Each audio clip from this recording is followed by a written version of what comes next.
Happy New Year, Hannibal TV. On a rare, chilly day in the sunshine state of Florida, your king here.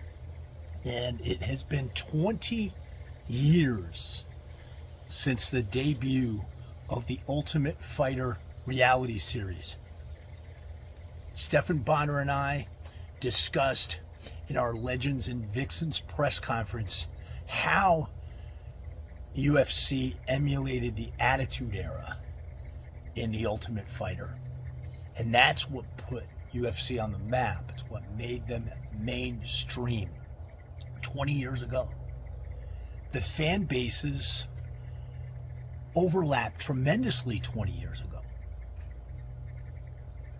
But boy, how that has changed. While the UFC and Dana White welcome Donald Trump to roaring cheers at their pay-per-view events,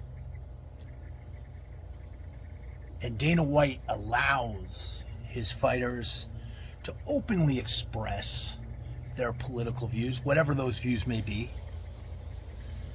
the WWE has become what the late great, my dear friend Stephan Bonner used to call a bunch of Nancy boys. And Stephan and I observed how that was the case throughout professional wrestling when I brought Stephan into professional wrestling for his debut match back in 2017. So going back 8 years ago. And it was pathetic last night to see these social justice warriors booing the man that put professional wrestling on the map in the 1980s and then continued his legacy turning heel in the NWO. He is absolutely on my Mount Rushmore. Hulk Hogan, the Hulkster brother, coming out with Jimmy Hart waving the flag. And when the initial cheers subsided, and he did get a standing ovation from part of the crowd, the jeers commenced.